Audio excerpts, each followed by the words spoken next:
Okay, this is our third video in our module on solving 3x3 systems. That is, systems of linear equations having three variables and three equations. And what I want to do is basically look at a system here, and as I could write on this, let's check it out. A system here that is missing a variable altogether. And so we will, from time to time, get systems that are lacking several of their variables. Not all of them are zero. Of course, we recognize that not all of them will be zero if it's a linear system, but they'll lack some of these variables. And so in this particular instance, we would see that this is a case where we would want to go ahead and say, let's go ahead and eliminate our x variable here using equations 2 and 3, because we've already eliminated it in the first equation. Okay, it's gone there. And so if we were to eliminate it here between equations 2 and 3, we would have two equations in two variables. So the first thing we should do here is go ahead and put a box around this. We're going to try to eliminate x now in these other two equations. And so what I notice is we could easily go ahead and take this equation here times a -2, and what would happen is we would get a new equation where the x's would cancel out with equation 3. So looking at this here, we would say -2x, oh, this would be a -4y here. Let's see. -4y, okay, minus 2z's equals -2 times 17 is -34. And then our third equation here was this guy right here. And so, checking this out, our x's do cancel out. We get -7y's left over. It looks like, ooh, our z's cancel out, and we get -35. So something very profound is happening here.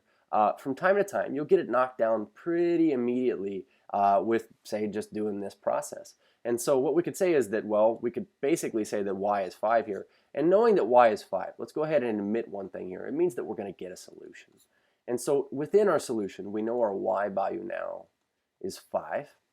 But what we're going to do is find, of course, x and z. And so what could we do with y? Well, because y must have the same value in all three of these equations if it's a solution to the system, then we could plug it back into any of these three original equations. And because what we're doing is looking for either x or z, then it's to our benefit, in this case, to plug it back into our first equation there. I almost went to the z. So that we can solve for z.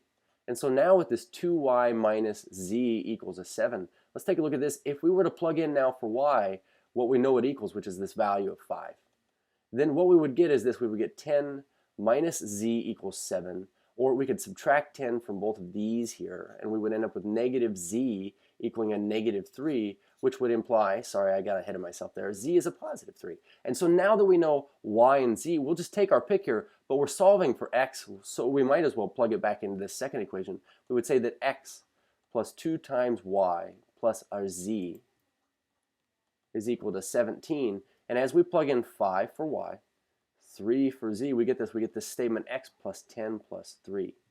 3 is 17. So in other words, we get x plus 13 is 17. Okay, and if that's the case, then x here, as we subtract 13 from 17 here, we get 4. And so we could say that our ordered triple at which all three of these planes must intersect is that x equals 4, y equals 5, and z is equal to 3. And so here is our what we will call consistent system, because we did indeed get an answer, and because all three of these planes only intersected a finite amount of points, or indeed at just this one, we'd say it's independent, they're independent of one another.